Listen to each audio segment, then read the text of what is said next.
विश्वकर्मा भगवान की जय।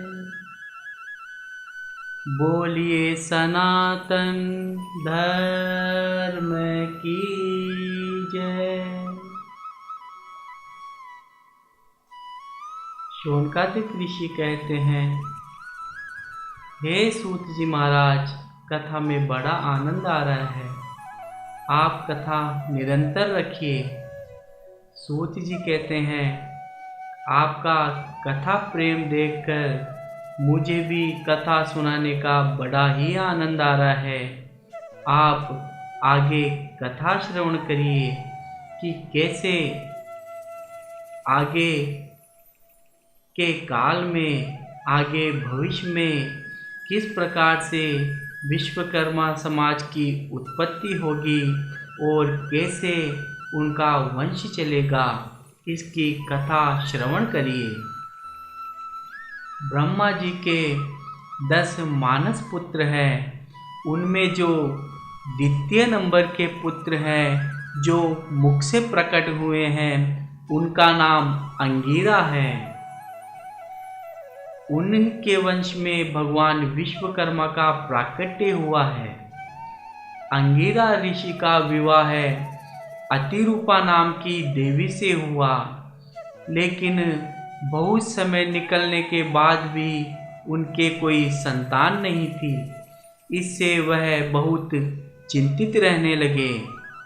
बहुत से तप किए हैं, जप किए हैं, बहुत से अनुष्ठान किए हैं, लेकिन किसी प्रकार का कोई फल उन्हें नहीं मिला।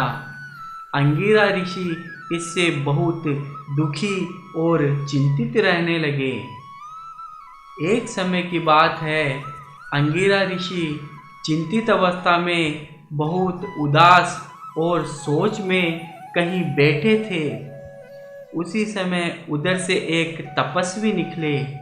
तपस्वी ने उन्हें देखा और उन्हें पूछा, हे ऋषि, आप इतने उदास क्यों हैं? आपकी उदासी का कारण बताइए। अंगिरा ऋषि कहते हैं, हे तपोमूर्ति, हे ब्रह्मनिष्ठ, आपके मुख पर बड़ा तेज है। आप बहुत तेजस्वी जान पड़ते हैं, इसीलिए आपको मैं अपनी चिंता अवश्य बताऊंगा। अंगिरा ऋषि कहते हैं, विवाह के बहुत समय बाद भी हमें कोई संतान नहीं है, इसीलिए मैं चिंतित हूँ कि कैसे हमारा वंश आगे बढ़ेगा, कैसे हमें कोई जल देने वाला होगा।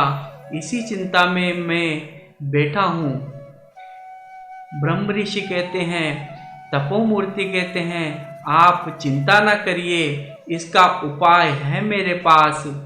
आप भगवान विश्वकर्मा जी का व्रत करिए। अंगिरा ऋषि कहते हैं, कैसे और किस प्रकार से? वह कहते हैं, मन में भाव लेकर, मन में श्रद्धा और विश्वास लेकर अमावस्या के दिन आप भगवान विश्वकर्मा का व्रत करिए। आपको संतान की प्राप्ति अवश्य होगी। दोनों पति और पत्नी अंगिरा ऋषि और देवी अत्रिपा मन में विश्वास लेकर के, मन में श्रद्धा लेकर के भगवान विश्वकर्मा जी का व्रत करने लगे। बहुत ही मन में श्रद्धा और विश्वास के साथ में व्रत करने के कारण उनका व्रत बहुत ही सफल हुआ। समय निकला और उन्हें 2 संतान की प्राप्ति हुई, जिनमें एक पुत्र और एक पुत्री है। पुत्र का नाम अंगिरा ऋषि ने बृहस्पति रखा और पुत्री का नाम भुवना रखा।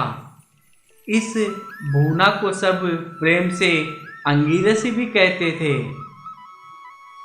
समय निकलता गया, दोनों बच्चों ने शिक्षा प्राप्त करी। खेल कूदने के बाद में यौवन अवस्था आई तो उनके भाई बृहस्पति को चिंता होने लगी कि भुवना बहुत बड़ी हो गई है, विवाह योग्य हो गई है, इसके विवाह के लिए कोई उचित वर ढूंढना चाहिए।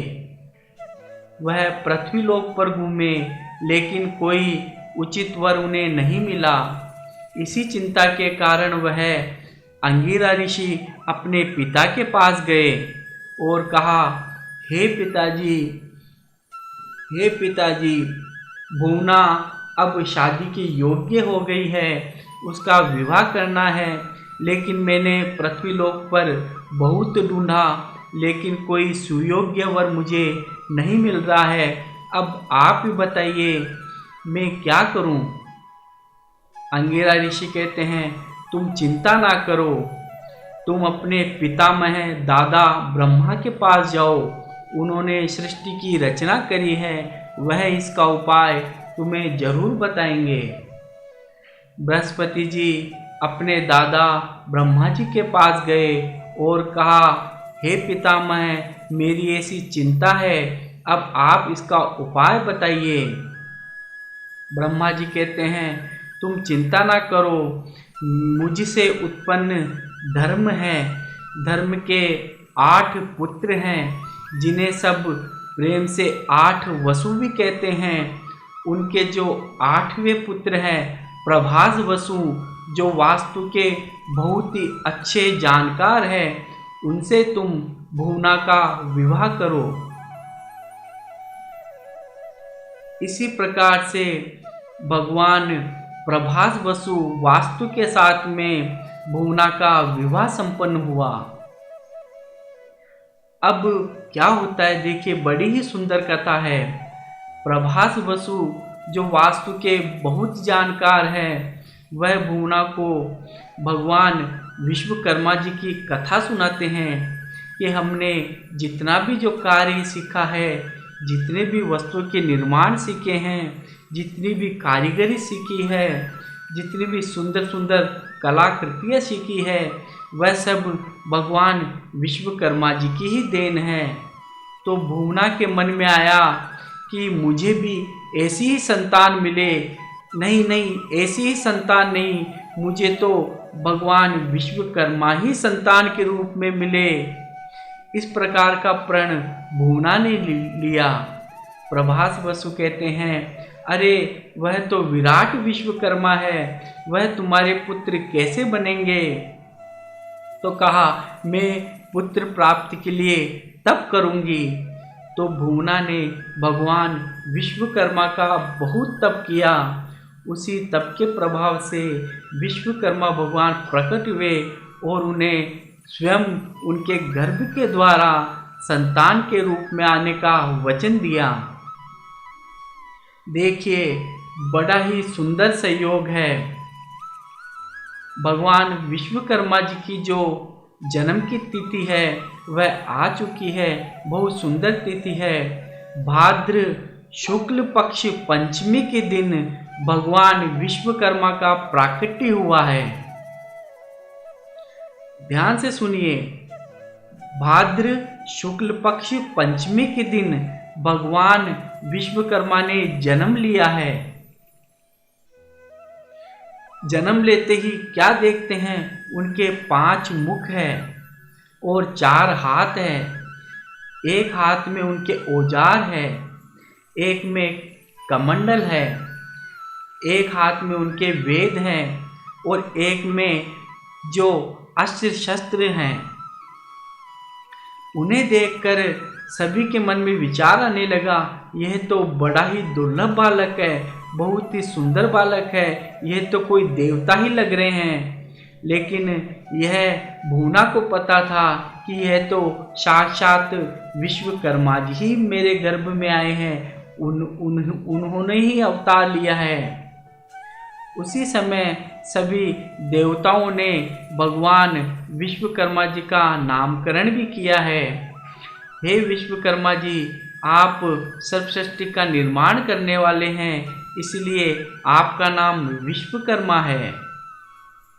ऐसे ही विश्वकर्मा जी के बहुत से नाम हैं, जिन्हें प्रेम से कोई विश्वकर्मा कहता है, विश्व रूप कहता है।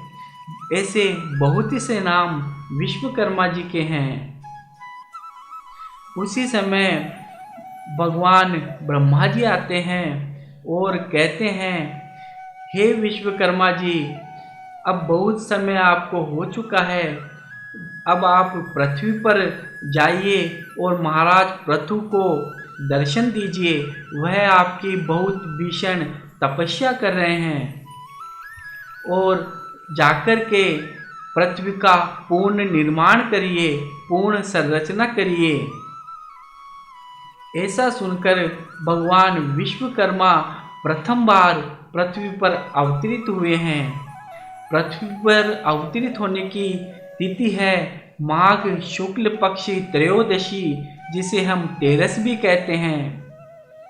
यह 2 तिथि ऐसी है, पहली तिथि भाद्र शुक्ल पक्ष पंचमी है, दूसरी है माघ शुक्ल पक्ष त्रयोदशी।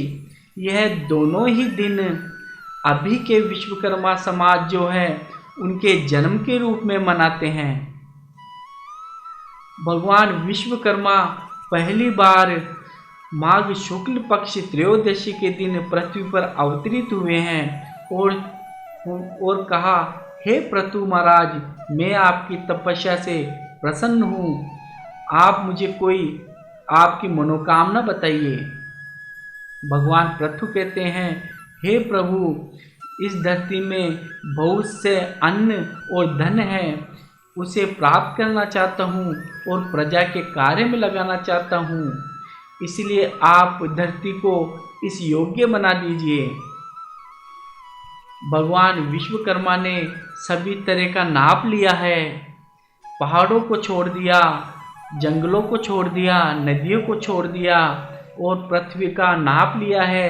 जहाँ जहाँ अन्न उपजने वाली भूमि है उसका नाप लेकर के उसको समतल कर दिया और कहा कि हे पृथु महाराज, मैं आपकी प्रजा भक्ति देशभक्ति से बड़ा प्रसन्न हूँ, इसलिए मैं आपको वरदान देता हूँ, अभी जो भूलोक है वह आपके नाम से ही जाना जाएगा।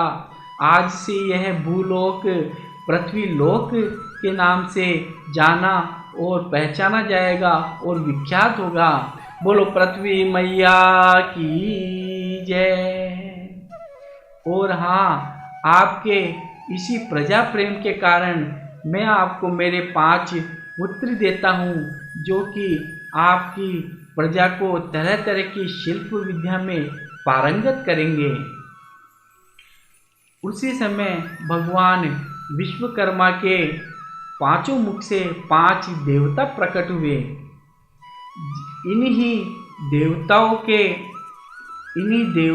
के द्वारा अभी के विश्वकर्मा समाज की उत्पत्ति हुई है। उनके नाम आप सभी बड़े ध्यान से सुनिए, बड़े ही प्रेम से सुनिए। उनके नाम है मनु, जो कि पहले पुत्र हुए, जो हुए मनु, जो कि लोहे के कार्य में बड़े ही पारंगत है। उनकी गोत्र सानग गोत्र है। दूसरे जो पुत्र हुए हैं वह मय हुए हैं, जो लकड़ी के कार्य में बहुत पारंगत है, इनकी सनातन गोत्र है। तीसरे जो पुत्र है वह त्वष्टा है, जो कि कांसे पीतल तांबे के बहुत अच्छे कारीगर हैं और बहुत पारंगत है, इनकी अहिबुल गोत्र है। चौथे जो पुत्र है वह शिल्पी है, जो कि लोहे, जो कि पत्थर के कार्य में बहुत पारंगत है, बड़ी बड़ी इमारतें बनाने में, बड़े बड़े पुल बनाने में बहुत पारंगत है। इनकी प्रयतन गोत्र है। 5वें जो पुत्र है वह देवज्ञ है, जो कि सोने और चांदी के आभूषण बनाने में पारंगत है, इनकी सुपर्ण गोत्र है। इन्हीं 5 पुत्रों से 25-25 पुत्र प्रकट हुए हैं। इन्हीं से ही अभी के विश्वकर्मा समाज की उत्पत्ति हुई है, जो कि सभी को तरह तरह की और सुंदर सुंदर कलाकृतियों वाली, तरह तरह की भिन्न भिन्न प्रकार की सुंदर सुंदर वस्तुएं बनाकर इस समाज को दे रहे हैं। बोलिए विश्वकर्मा भगवान की जय।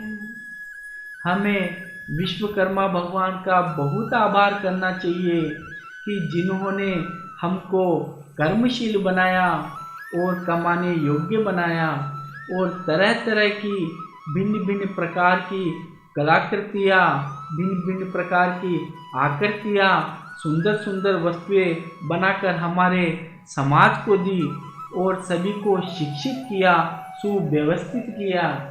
आज जो भी है हमारे आसपास में हम जो वस्तुएं देख रहे हैं, चाहे पुरानी वस्तुएं हो चाहे आधुनिक वस्तुएं हो, उनके आकार और प्रकार सभी कुछ भगवान विश्वकर्मा की ही देन है।